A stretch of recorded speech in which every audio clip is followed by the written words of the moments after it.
All right, folks, we are here again talking fights I'm with Akhilesh Gannavarapu. I hope I got your name right this time.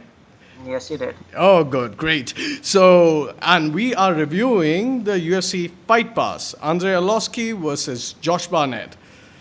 Talking about strong people, let's move on to the heavyweight fight. The main card, the main fight. Andrei Arlovski versus Josh Barnett.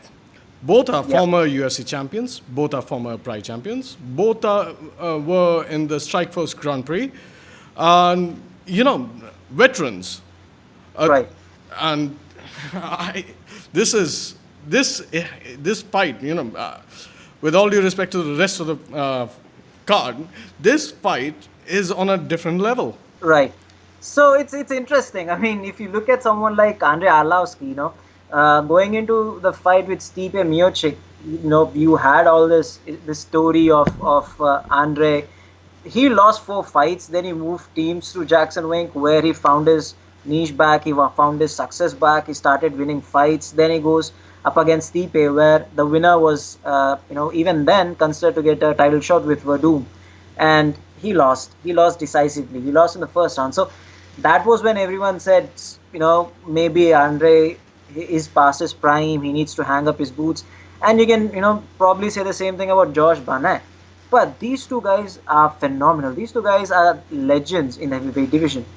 Talking about the fight itself, you have Andrei Arlovski, who is scary strong again. He can catch anyone with his combinations and just knock them out, as you have seen with his fight with Travis Brown. Yep. But you have a guy like Josh Barnett, who's a tremendous grappler. Probably, I call him the best grappler in the heavyweight division. Do you remember what he And did to Frank Mir?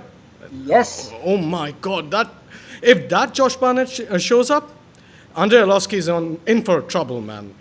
right. So the only thing is, again, it's contrasting styles. It's one of those interesting matchups where you look at someone like Andrei Arlovski, who can knock anyone out with his scary strength, but you have Josh Barnett, who has tremendous chin, but he's an excellent grappler. His catch wrestling is second to none. So Yeah. that is where, if Josh Barnett manages to catch Andrei Arlovski, looking at, and Barnett isn't young, but look at his conditioning, tremendous conditioning, and going into the fight. So this is interesting, because going into the fight, you have a video where Josh was training with his striking coach, and his striking coach said, you know what, Andre is a really strong guy, but once that first round gets over, once you go through that first round, then when he starts gassing out, that's when he gets slow. That's when you can, pick him out. With, as I said, Barnett is a wrestler. He can go all rounds, no problem with that. So it's a very interesting style of clash. So I would be very interested to see what happens with this fight. I'm picking Josh Barnett. I'm a major fan. I'm a Yeah, I'm a big big fan. fan of I'm a big fan of Josh Barnett as well. But I like I Arlovski have too. you know. this is a fight between two legends. So Yeah, it's exactly. obviously very difficult to pick a winner, pick a favorite. I'm going with Josh Barnett for this as well. Yeah, and these legends are both current, like ranked sixth and ninth in the world. It's anybody's fight.